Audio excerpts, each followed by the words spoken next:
When Creative Arts Collaboration announces their hashtag for their monthly events, you're encouraged to interpret it in any way you want. And this one started me thinking, what am I a fan of? You know, I like movies, I like books, I like music, but there wasn't anything that I was just crazy about, except the arts in general, and I love all of the arts. I had a hard time this month.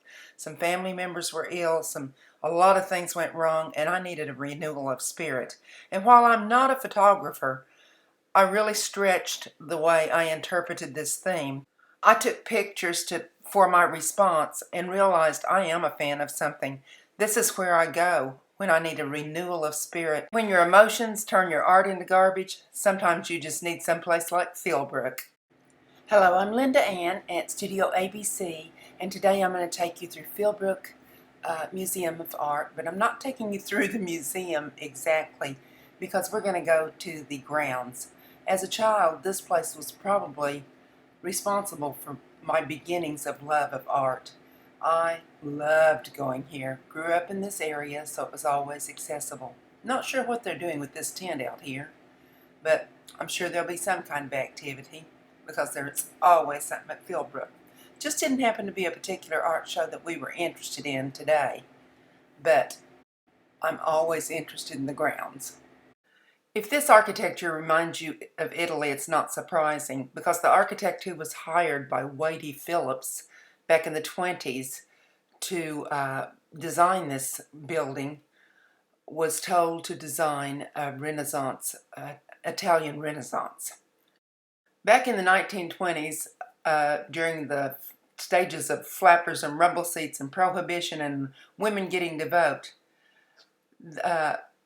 if you mention Tulsa, Oklahoma, then you would think of riches and oil and anything of wealth. And this certainly doesn't disappoint. Philbrook didn't have its beginnings as an art museum. It was a private residence for a man named Wady Phillips, who had it built for himself, his wife, and his 2 children so that they'd have room to entertain. Looks like plenty of room to do that.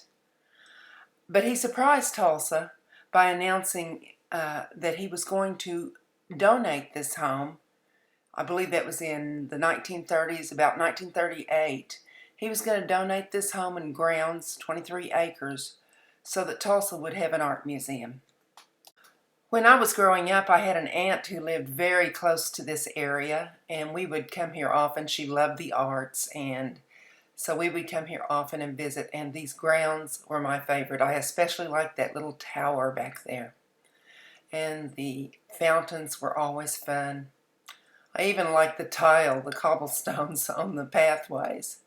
This is a running water. It's water that's flowing down all the way from that fountain up at the top. And it flows down, down, down, and even further than I'm going to show you. It's a beautiful fountain on multi-levels. These grounds hold other significance for me. When Seneca and I first started seeing each other, he brought me here on Easter. And I remember it was just pouring rain, and we were going to have a picnic on the grounds, but we ended up sitting out in the parking lot and picnicking in the parking lot instead of on the grounds, and then we went through the museum. So he didn't realize it, but he had brought me to one of my very favorite places. I can't imagine anything much more beautiful than the grounds here. There's always some kind of flowers blooming, and the butterflies. Oh my goodness, the butterflies were everywhere. I tried to capture some. Some are kind of out of focus, but maybe you can see a little bit of what I saw.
When I was a child, one of the favorite places I think I already mentioned was the tower. I loved the little tower out back, the gazebo.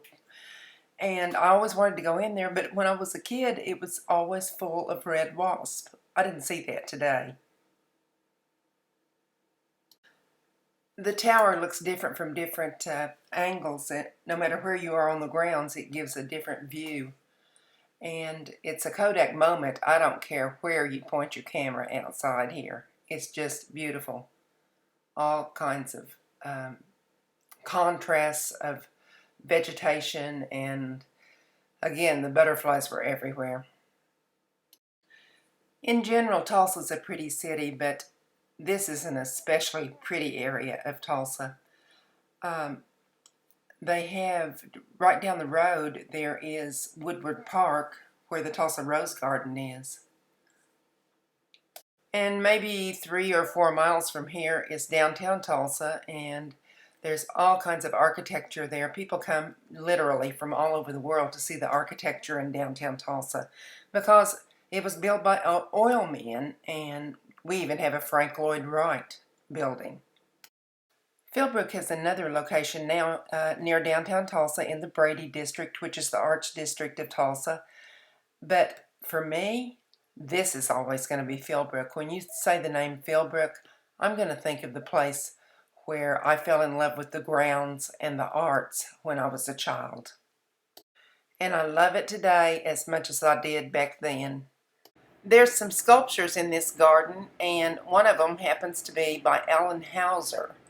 He was a famous Native American sculptor, and this is it. Allen Hauser was a Chiricahua Apache, and the name of this particular sculpture is called Prayer. I noticed that this sculpture was dated in 1994, the same year that Allen Hauser died. I didn't catch the artist on this particular sculpture, but I'm going to show it to you again because if you look carefully, you'll see that it's patterned after planes, trains, and automobiles. And this tower sculpture is meant to be a statement about pollution.